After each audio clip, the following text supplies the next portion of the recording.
Кош бойлуу мезгилде кантип курсакты чойбоо керек? Биз эмне кыла алабыз? Дайыма күнүгө майлайбыз. Тырмалаш керек. 3 эреже. Биринчи дайыма майлаш керек, экинчи тырмалаш керек, жана үчүнчү атайын бандаж кийиш керек. Терини тез айыктырчу нерселерди сүртүшүбүз керек.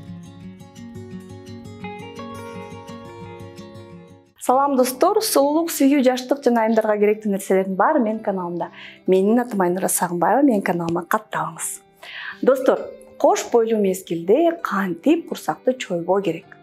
Мисалы, бизге көп эле айымдар кайрылат, ошол биринчисин төрөгөндө көп жок болчу курсам, экинчисин төрөгөндө көбүрөөк болуп калат, үчүнчүсүн төрөгөндө таптакыр чоң курсак болуп калат. Ошону алдын алса болобу? Же болбойбу? Анткени баарын эле бизге келип кестирүүгө мүмкүнчүлүгү жок.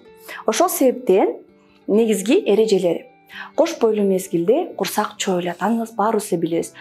Курсактын ичинде, матканын ичинде, жатынын ичинде бала болот, баланын жандагы суулары болот жана башка нерселер. Анан ошол нерсе чоңоюп атып, албетте курсакты чоюп, терини жанагындай тряпкадай шалдыратып коет. Биз эмне кыла алабыз? Биринчиден, курсак чоңоюп баштаганда, дайыма күнүгө майлайбыз. Крем болобу, май болобу, кандай болсо дагы майлар менен майлап турган. Жанагындай ароматтары бар, жыттуу майлар бар, аларды көп колдонбогонду сунуштайм, анткени алар дагы аллергия кылып салышы мүмкүн. Колдон келсе, жакшы ошо курсакка крема для беременных, крема от растяжек дегендер бар. Же жөнөкөй эле денеге арналган кадимкидей эле крем болот. Сөзсүз эле кымбат крем кереги жок. Кадимкидей эле арзан болобу, кымбат болобу, эң негизгиси күнүгө майлап турушуңар керек.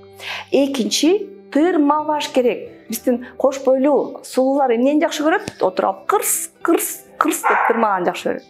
Анткени болбойт, анткени тырмаган сайын ошо тери ажырап, айрылып, кийин ошо терини эч нерсе кыла албайбыз. Ошол себептен эч качан тырмабагыла. Аябай кычып атканда майлагыла. Аябай кычып атканда дагы майлагыла. Эгерде түнчүндө билбей тырмап алам деп корсоңор, колуңарга перчатка кийип жатып калат. Анан албетте кыздар бандаж кийип жүрүшүңөр керек. Анткени канчалык бала оор болгон сайын тери чоюла берет жана ошо тери көтөрө албайт. Ошондуктан терини дайыма көтөрүп жүрүшүбүз керек. Атайын бандаждар сатылат дарыканада, ошо бандаждарды чечпей кийип жүрүшүңөр керек.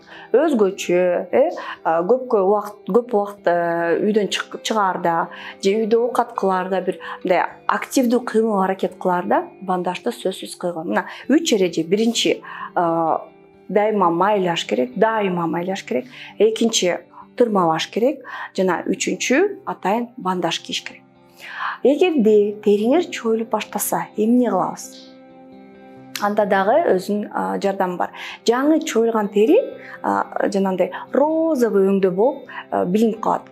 Анан ошо розовый өң акырын барып саргычка өтөт, анан кийин барып ошо ап-апак болуп калат. Ошо ак нерсеге жеткирбешибиз керек. Растяжканы кетирүү өтө оор. Кандай гана шлифовка бар, дегендей мындай мезотерапия десек деле 100% жанагындай айрылып кеткен териден, растяжкадан ашып кетсе, биз 20-30% кетире алабыз. Калганы өмүр бою калат. Абдоминопластика кылып эле кестирип салбасак. Ошол себептен жаңы розовый болуп келатканда терини тез айыктырчу нерселерди сүртүшүбүз керек. Кандай нерселер айыктырат?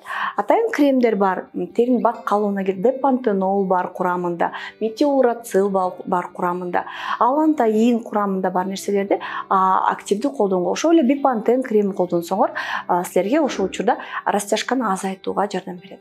Кыздар, эгерде ушундай видеолор жакса, комментарий жазгыла, лайк баскыла, перепост кылгыла жана жаңы видеонун темаларын сөзсүз калтыргыла.